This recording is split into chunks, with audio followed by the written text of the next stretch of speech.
Cantt ऐसा इलाका में आप प्राइवेट गार्ड सिक्योरिटी गार्ड की बहाली कर रहे हो और वहाँ पे पुलवामा जैसे जगह पे आप 4 साल वाले बच्चों को खड़ा किए हुए हो, वो क्यों गोली खाएगा? आप यहाँ पे जगह जगह लगा दिए हो ठेकेदारी प्रथा पे, ठेकेदारी पे, तो हम आपको सेट करके हम अंदर घुस सकते हैं कि बीजेपी ने क्या किया।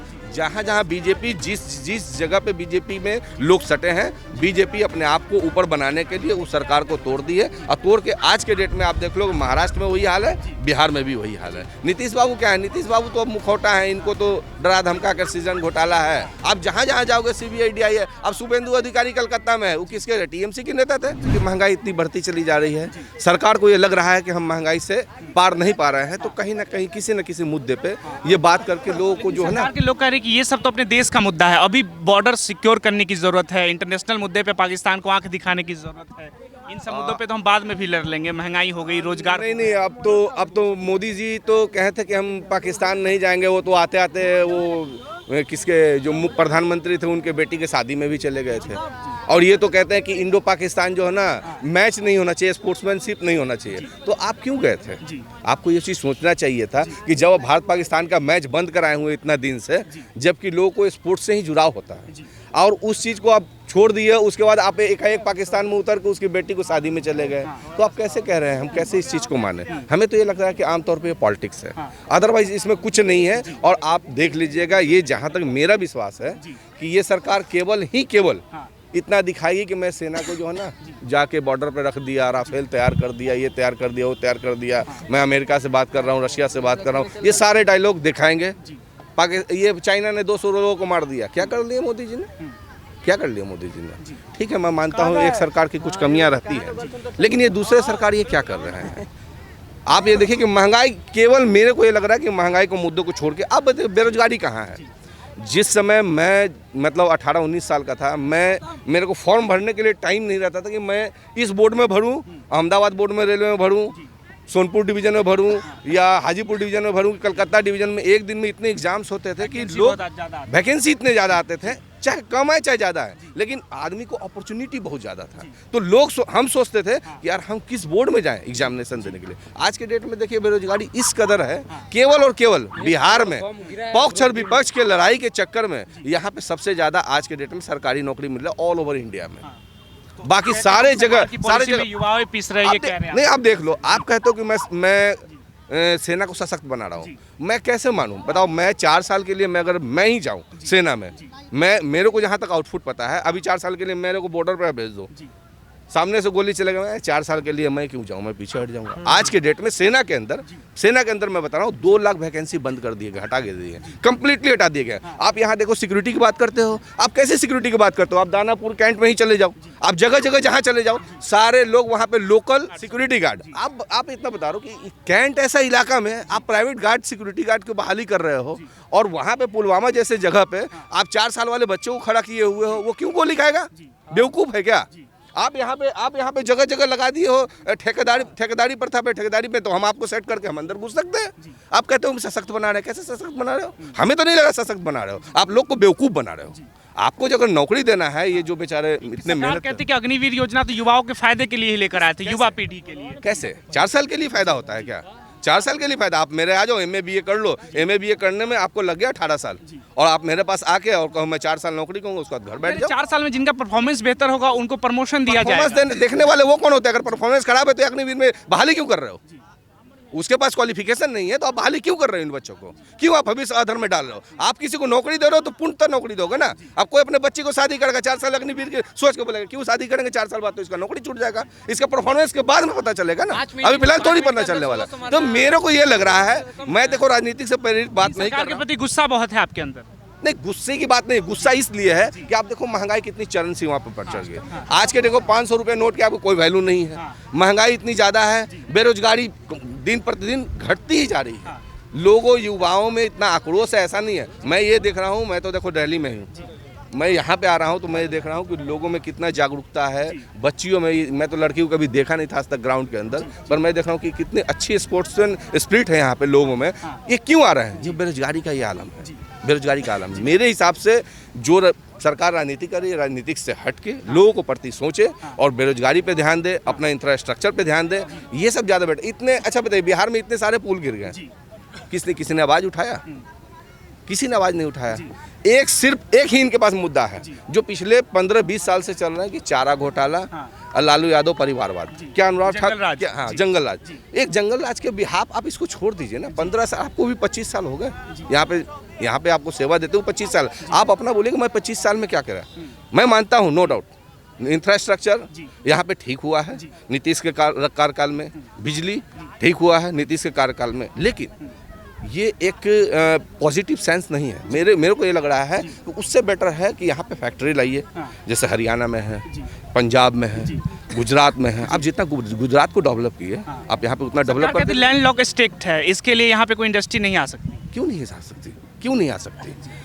जहाँ चाह वहाँ रहा, क्यों नहीं आ सकती? आप सरकार हो, आप सरकार की नुमाइंदगी करते हो। आप तो कहते हो मेरे डबल इंजन की सरकार है। आप परिवारवाद की बात कर रहे हो। अनुराग ठाकुर क्या है? परिवारवाद नहीं है। अमित शाह क्या परिवारवाद नहीं है? राजनाथ सिंह का बेटा परिवारवाद नहीं है। देखिए, परिवारवाद तो एक मुद्दा, कॉमन मुद्दा है, लेकिन आप सिर्फ उस मुद्दे पर लड़के अपनी पॉलिटिक्स को, राजनीति को नहीं बढ़ा सकते हो। मेरे हिसाब से तो ये है कि कुल मिला के यह है कि ये अपनी राजनीतिक गोटी सेकने के लिए ये सभी लोगों को ध्यान को भटकाया जा रहा है। मुद्दे चल रहे, जैसे वक्त का मुद्दा हो या फिर अभी जो आतंकवादी हमला हुआ, ये सब का लग रहा है बिहार चुनाव पे कुछ असर पड़ेगा? कुछ देखिए, वक्त के मुद्दे पे तो असर पड़ेगा, नो डाउट। इससे तो नीतीश कुमार भी आप देख लीजिए चुप्पी साधे हुए हैं।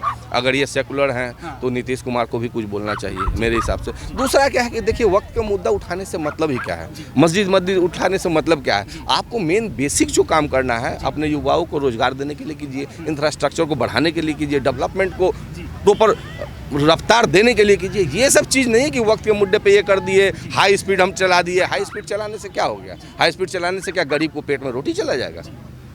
मेरा तो ये मानना, यही तो कह रही है, वक्त की जो जमीनें हैं जो ऐसे ही पड़ी हुई है कहीं पे, उस पे इंडस्ट्री लगाए जाएंगे, स्कूल खोले जाएंगे, अस्पताल खोले जाएंगे। आपके पास इंडस्ट्री लगाने के लिए जगह नहीं है क्या? आपके पास इंडस्ट्री लगाने के लिए जगह है। बिहार में बहुत सारे जगह हैं जहां आप लगा सकते हैं। जो लगा हुआ है उसको तो आप चालू कर ही नहीं रहे हैं। बिहार में कितने चीनी मिल है? आप उसको चालू कर दो भैया, आपके पास तो ऑलरेडी दिया हुआ, उसमें ताला लगा हुआ है। आप सरकार हो तो आप चालू करके दिखा दो मुझे। तो ये तो देखो पार्टी पॉलिटिक्स की कहानी है। मेरे हिसाब से तो ये पॉलिटिक्स सही है। दूसरा कि अभी शिक्षा नीति पे आप देख लीजिए कि क्या स्थिति कर दी है शिक्षा नीति पे।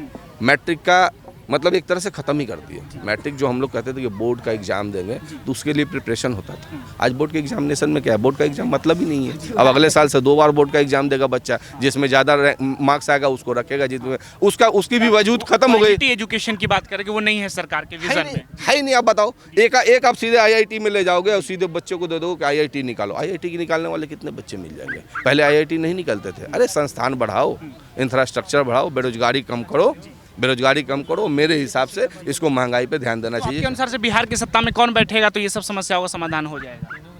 देखिए, मेरे हिसाब से जो नीतीश कुमार जी हैं, मैं इनको गलत नहीं मानता हूं, लेकिन क्या है कि इनकी जो एक एज हो गई है, ये परिपक्वता थोड़ी सी इनकी खत्म हो गई है। सारा जो कमांड जो है जो ब्यूरोक्रेट के अंदर चला गया है। यहाँ पे IPS IAS जो बैठे हुए हैं लॉबी, वो सरकार को चला रहा है। वो डिसीजन मेकिंग है। नीतीश जी डिसीजन मेकिंग नहीं। नीतीश जी तो बस एक मुखौटा है जिसको चढ़ा दे। मेरे हिसाब से देखिए, पक्ष और विपक्ष की बात करें, नया युवा नेता है तेजस्वी यादव, मेरे हिसाब से इनको देना चाहिए। आप देखो, मैं ये नहीं कह रहा हूँ कि तेजस्वी यादव ने क्या दिया, लेकिन मैं ये कह रहा हूँ कि तेजस्वी यादव को मांग पे इतनी बहाली आई। फैक्ट ये है, अगर कोई मांगा है, डिमांड किया है, तो आप उससे डरे हुए हो कहीं ना कहीं। उस डर के वजह से भी अगर आप किसी को खाना खिला रहे हो तो इसका मतलब उसको भी क्रेडिट मिलना चाहिए, नो डाउट। तो मेरे हिसाब से सरकार को चेंजेस लाने चाहिए, और मैं तो कह रहा हूँ कि हर एक 5 साल में सरकार को चेंज यहाँ करना चाहिए। तेजस्वी में आपको ज्यादा बेहतर भविष्य दिख रहा है? मेरे हिसाब से बेहतर भविष्य। युवा की बात करें तो युवा तो चिराग पासवान भी, अभी एक प्रशांत किशोर आए हैं जो बिहार के विकास को लेकर बात कर रहे हैं। और मेरे को तो लग रहा है प्रशांत किशोर BJP के B टीम है। ये तो तो सही बात ये है, मैं कैसे करूं? सही बात है। और जहां तक चिराग जी का बात है, तो चिराग जी सिर्फ अपने पॉलिटिक्स को बचाने में लगे हुए हैं। बाप, चाचा, भतीजावाद, ये तो दूसरे को कहते थे, लेकिन ये तो अपने पॉलिटिक्स को बचाने के लिए लगे हुए हैं। परी बिहार के लिए तो हम केंद्र की राजनीति छोड़कर बिहार के लिए आएंगे। तो बिहार में आए ना, उनको कौन माना थोड़ी कर रहा है। लेकिन आप जिस चीज़ से जुड़े हुए हो, आप पिछले बार नीतीश जी को आपने विरोधी किया, नीतीश जी के विपक्ष में आपने वोट को क्रॉस कटिंग किया, तो ये किसके इशारे पे किया? बिना BJP के इशारे पे काम हो गया क्या? आपको क्या लगता है आज महाराष्ट्र में जो सरकार टूटी बिना बीजेपी के इशारे से हुआ क्या? उद्धव ठाकरे को अलग अलग कर दिया गया, उद्धव ठाकरे को अलग कर दिया, तो वो क्या ये दिख नहीं रहा है कि बीजेपी ने क्या किया? जहाँ जहाँ बीजेपी जिस जगह पे बीजेपी में लोग सटे हैं, बीजेपी अपने आप को ऊपर बनाने के लिए उस सरकार को तोड़ दी है। और तोड़ के आज के डेट में आप देख लो महाराष्ट्र में वही हाल है, बिहार में भी वही हाल है। नीतीश बाबू क्या है? नीतीश बाबू तो अब मुखौटा है, इनको तो डरा धमका कर सृजन घोटाला है, बेचारे को डरा धमका नहीं करोगे तुमको रखे हुए भाजपा वाले सब जगह है, ये सारी जगह है। ये जगह यहाँ नहीं मैं बोल रहा हूँ, ये मैं अपनी पर्सनली बात नहीं कर रहा हूँ, ये सब जगह है। सीबीआई का दर्द तो सब जगह है। आप जहाँ जहाँ जाओगे सीबीआई है। अब शुभेंदु अधिकारी कलकत्ता में है, वो किसके? टीएमसी के नेता थे, टीएमसी के कद्दावर नेता थे, पर आज वो क्यों चले गए? ईडी सीबीआई का डर था, उन्होंने सृजन घोटाला, उन्होंने भी वो घोटाला में था तो सब उसमें चले गए। शुभेंदु अधिकारी उधर चले गए, आज बीजेपी कद्दावर नेता हो गए। तो जो उनमें चला जाए वो बढ़िया नेता है। भाजपा के कहना कि अभी जैसे आपने दिल्ली का जिक्र किया कि दिल्ली के बाद अब बिहार में सत्ता में आएगी भाजपा, अपने दम पे सरकार बनाएगी बिहार में। नहीं, मेरे को तो नहीं लगता कि कोई भी अपने दम पे सरकार बनाए, इवन आरजेडी भी नहीं बना पाएगी बिना किसी का कोऑर्डिनेशन से नहीं बनाएगी, गठबंधन से, क्योंकि यहाँ का जो सिनारियो है बिल्कुल अलग ही है, अलग है, इसमें कोई दो राय नहीं है मेरे हिसाब से। जातिगत समीकरण थोड़ा यहाँ अलग है, कहते जात पे बहुत चुनाव होते हैं बिहार में। देखिए जात पे तो जात पात की तो देखो सब जगह है, ये बिहार में नहीं है। आप हरियाणा में चले जाओ, जाट का गुज्जर का है वहाँ पे।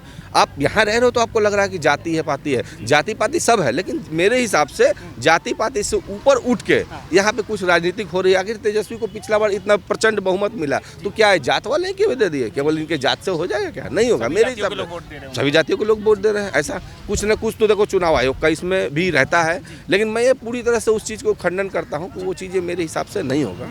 लेकिन मैं कह रहा हूँ बीजेपी खराब सरकार नहीं है, लेकिन मेन मुद्दा जो है ना, इस चीज़ पे ये ध्यान दे। मुद्दे की बात नहीं करती आप, ये क्या? हाँ, मुद्दे की वो बात करें, मैं कह रहा हूँ मुद्दे की बात करें, बेरोजगारी की बात करें और महंगाई की बात करें, दो चीज़ पे। लेकिन आप देखो कि पिछले 10 साल के अंदर इस चीज़ पे, जो चीज़ पे सरकार आई वो अपनी एजेंडा को छोड़ दी है। इन्होंने दो चीज़ पे आया था, महंगाई और बेरोजगारी और डेवलपमेंट, तीन चीज़ पे आया था, लेकिन ये तीनों चीज़ें पूरे नहीं हुए मेरे हिसाब से तो नहीं हुए।